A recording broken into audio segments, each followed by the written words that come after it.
Hello students, हम कर रहे हैं chapter statistics exercise number 13.1 class 10 CBSE का question number 7।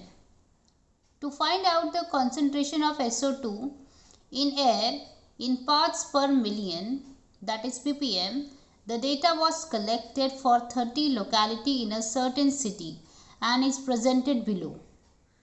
Find the mean concentration of SO2 in the air. Okay तो हमें मीन निकालना है। डेटा हमें दिया हुआ है, कॉन्सेंट्रेशन ऑफ SO2 दिया हुआ है, फ्रीक्वेंसी भी हमें दिया है। तो हम यहाँ पे डायरेक्ट मेथड लगाने वाले हैं। उसके लिए जो रिक्वायर्ड टेबल है वो मैंने बना लिया ऑलरेडी। ठीक है, तो प्रोसीड करते हैं। पहले हम लोग XI निकालेंगे। तो हमें पता है कैसे निकालना होता है XI। हम लोग ये जो हमें जो क्लास डिस्ट्रीब्यूशन दिया है ना, 0.02 एंड 0.04, फिर 0.04, 0.08, ये सबको हमें क्या करना होता है, हम ये दोनों को ऐड करेंगे, upper limit plus lower limit upon 2 करेंगे। तो ठीक है, मैं आपको बताती हूँ कैसे करना है। तो अगर हम लोग पहला वाला देखें तो हमें क्या मिलता है, 0.00 एंड 0.04। तो हम क्या करेंगे, दोनों को ऐड करेंगे और 2 से डिवाइड करेंगे। तो ये दोनों को मैंने एडिशन साइन डाल दिया। जब हम दोनों को ऐड करेंगे तो हमें क्या मिलेगा, हमें मिलेगा 0.04। उसको 2 से डिवाइड कर दिया तो हमें कितना आएगा, 0.02। तो ये हमने पहले कॉलम में लिख दिया 0.02। ठीक है, ओके। नेक्स्ट में भी वही करेंगे हम लोग, ये दोनों को ऐड करेंगे। 0.04 प्लस 0.08 लिख लेते हैं। 0.04 प्लस 0.08 उसको अपॉन 2 करेंगे। जब दोनों को हम ऐड करेंगे तो हमें मिलेगा 0.12। 0.12 को 2 से डिवाइड कर दिया तो मिलेगा 0.06। तो नेक्स्ट रीडिंग क्या आ गई, 0.06। ठीक है, अगली रीडिंग क्या है, 0.08 और 0.12 लिख लेते हैं। 0.08 प्लस करेंगे 0.12 अपॉन 2 करेंगे।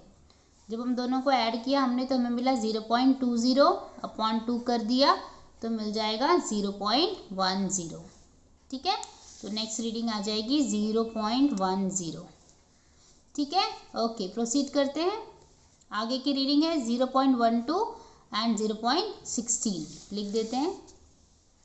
0.12 प्लस 0.16 अपॉन 2 किया।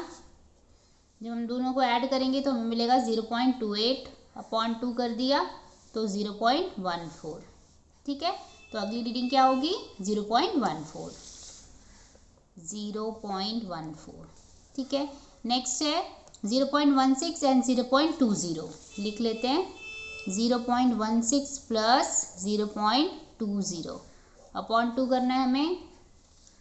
दोनों को ऐड किया तो ये हुआ 0.36 अपॉन 2। ठीक है, डिवाइड करेंगे तो हो जाएगा 0.18। ठीक है, लिख देते हैं 0.18। अगली रीडिंग पे जाते हैं, 0.20 और 0.24। 0.20 प्लस 0.24, राइट। ऐड करके 2 से डिवाइड करना है। तो जब हमने ऐड किया तो मिला 0.44। 0.44 अपॉन 2, तो ये क्या हुआ, 0.22। तो लास्ट रीडिंग हमें क्या मिल गई, 0.22। ठीक है, ओके। तो इस तरह से हमने क्या कर लिया, हमने क्लास मार्क मतलब XI निकाल लिया। अब हमें निकालना है FI XI। देखो FI हमारी क्या है, फ्रीक्वेंसी, और XI हमारी जो हमने अभी अभी क्लास मार्क निकाला है। हमें करना है क्या है, मल्टीप्लाई करना है। ओके, तो पहली चीज़ हम क्या करेंगे, 4 को मल्टीप्लाई करेंगे 0.02 से तो हमें मिल जाएगा 0.08। फिर 9 को मल्टीप्लाई करेंगे 0.06 से तो हमें मिल जाएगा 0.54। फिर हमने 9 को मल्टीप्लाई किया 0.10 से तो हमें मिल जाएगा 0.90। 2 इंटू 0.14 ये हो जाएगा 0.28। ठीक है, फिर हम आगे जाते हैं, 4 को मल्टीप्लाई करेंगे 0.18 से तो हमें मिल जाएगा 0.72। और फिर लास्ट में 2 को मल्टीप्लाई किया 0.22 से तो हमें मिलेगा 0.44। ठीक है, अब क्या करते हैं हम लोग, हमें समेशन निकालना है। समेशन ऑफ किसका, समेशन ऑफ एफ आई निकालेंगे। देखो ये एफ आई वाली रीडिंग है, इसको सबको ऐड करेंगे, मतलब 4 + 9 + 9 + 2 + 4 + 2।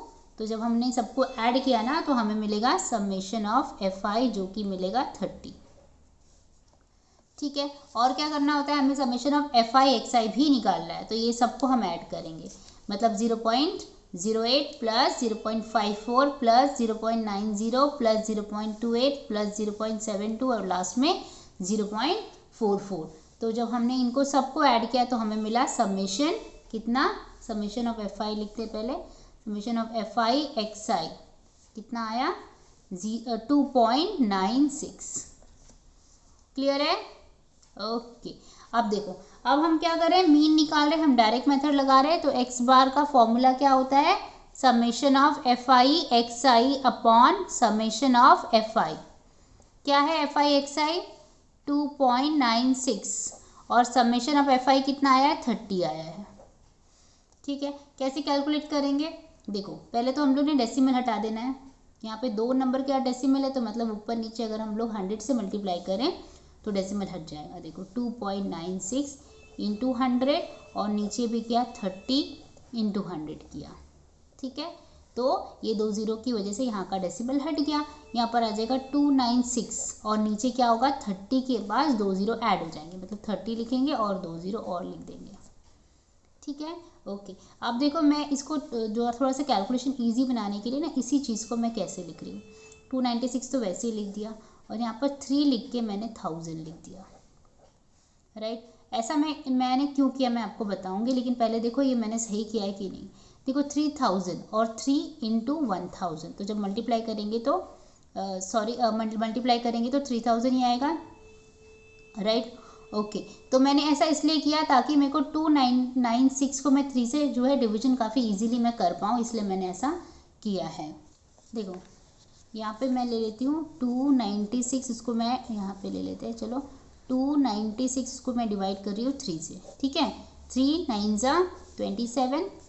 ठीक है, कितना बचेगा 2 बच जाएगा, उतार लिया 6 को, 8 ज़ा 24 हो जाएगा, कितना बचा 2 बचा। अब जाके डेसिमल लगा दो, कितना आएगा 3 6 ज़ा 18। राइट, 18 कर दिया, 2 बचेगा, फिर से 0 बढ़ेगा 6 आ जाएगा, मतलब वापस से देखो 6 ज़ा 18 जाएगा और फिर से क्या बचेगा हमारे पास 2 बचेगा। तो ये चलता रहेगा, तो मतलब फाइनली हमें आंसर कितना मिल गया 98.66। ओके, देखो क्या मिला हमको 98.66। तो ये किसका डिवीजन था, ये 296/3 का डिवीजन था, लेकिन अभी भी यहाँ पर 1000 तो है ही, 1 2 और 3।